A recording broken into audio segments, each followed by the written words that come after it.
Қайырлы күн, құрметті көрермен. Эфирде Тиек арнасы, сіздермен бірге мен, Бақтынұр Әлібай. Бүгін көретіндеріңіз. Ничего не изменил. Все так же, как и было. Следствие ведется, просто не в нашей этой. Сам не ожидал. Бұл Павлодар облыстық полиция департаментінің жаңа бастығы Василий Скляр. Мемлекетке опасыздық жасады деп сотталған Кәрім Мәсімовтің немеренісі Нұрлан Мәсімовтің орнына келген жаңа басшы. Оның бұл орында қалай жұмыс істеп жатқаны және кімнің арқасында осындай лауазымға келгені туралы бүгінгі ақпаратымызды айтатын боламыз. Ол үшін ең алдымен арнамызға жазылып, қоңырауша басып отырыңыз. Ал ендеше бастайық.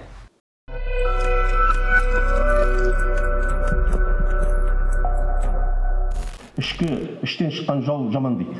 Өздеріңіз осы Павлодар облысының төңірегінде мынау полиция департаментінің бұрынғы басшысы, оның орынбасары осы сыбайлас жемқорлыққа батып кетіп, жаңағы 3 есе 4 есе қымбатқа алып, сол біз ақша сұраймыз, мен кейінде барып жалынып үкіметтен бәрінен сұраймын.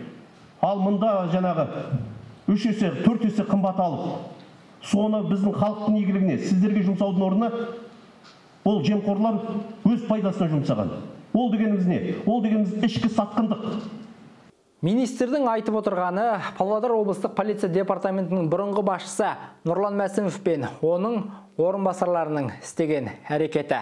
Олар полиция қызметкерлеріне деп арналған броньды кеудеше мен басқа да керек жараққа бөлінген ақшаны талан-таражға салған көрінеді. Осы іс бойынша облыстық полиция департаменті басшысының бұрынғы орынбасары қамауға алынса, ал Нұрлан Мәсімов, Кәрім Мәсімовтің інісіне іздеу жарияланған. Осындай атышулы іс бойынша іздеуде жүрген басшының кабинетінде не өзгерді? Нет, я в этом же кабинете работаю, ничего не изменил. Все так же, как и было. Только рабочие бумаги. Жаңа басшы үшін ештеңе өзгермеді дегенмен, жалпы облыстық полицейлерге бұрынғы басшыларының әрекеті оңай тимей жатқан сияқты, өйткені оларды тергеуге шақырып, бұрынғы басшыларының ісі бойынша жауап алып жатқан көрінеді. Да, их вызывают, еще двоих людей вызывали, троих, поэтому следствие ведется, просто не в нашей этой компетенции, я просто ничего не знаю. Осыдан 10 күндей бұрын ішкі істер министрі Павлодар облысына барған кезде жергілікті азаматтар полицейлердің үстінен біраз шағымын айтқан еді. Соның бірі Екібастұздың іргесіндегі Қарасор көлінен алынатын микросфераға қатысты. Дөкейлер қазып жатса, ештеңе демей қарапайым азаматтар келсе, оны әбден қудалайды деген азаматтар тіпті полицейлер төбелес болған кезде кешігіп келеді деп арызын айтқан еді. Екібастұзда Қарасор көлінде күл бар. Ол күлдің мәселесін естіп атқан шығарсыз. Ол жерде Металлогама деген фирма бар. Халықты қырып жойып атқан. Ол 4-5 жыл болды сол. Жылда атыс, қырыс, шабыс. Буквально міне түнде ғана солардың пикаптары қарапайым халықты ауылға дейін қуып әкеп, сол жерде төбелес болды. Видеолар бар. Халықтар Металлогама КамАЗбен ұрлайды. Оларды түсіріп алса, 102-ге звондаса ешқандай шара қолданбайды. Қарапайым халық 1-2 қап, 3 қап күл ұрласа, соларды жазаға тартады. Мұна милициялардың өзі жұмыс істейтін күні бола ма?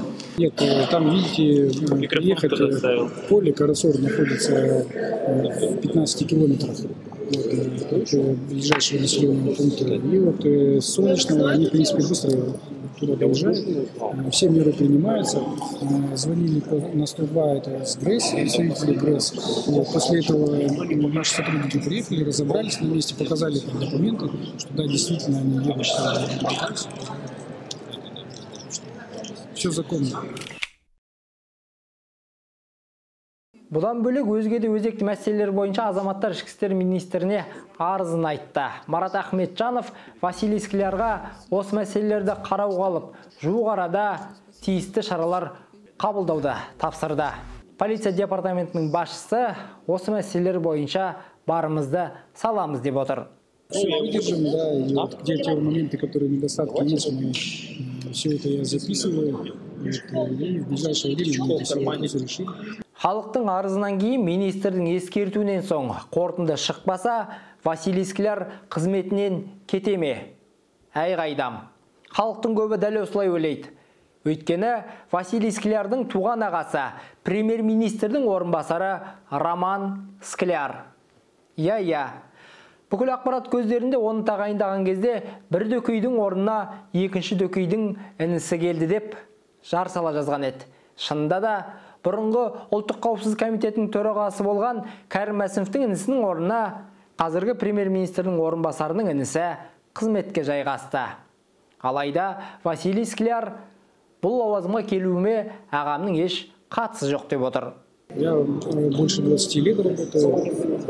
Отношения к старшему брату не имею, потому что он в другой структуре совершенно работает. Я работал в Аксу, в городе, в Экибастузе, в Нур-Султане, в МВД работал 4 года.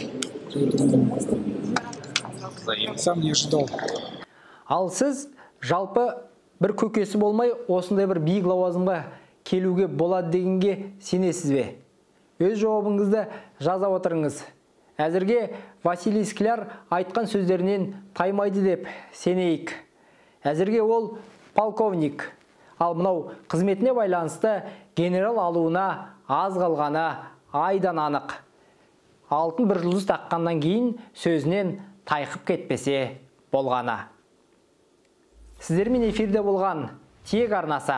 Арнамызға жазылып, қоңырауша басуды ұмытпаңыздар.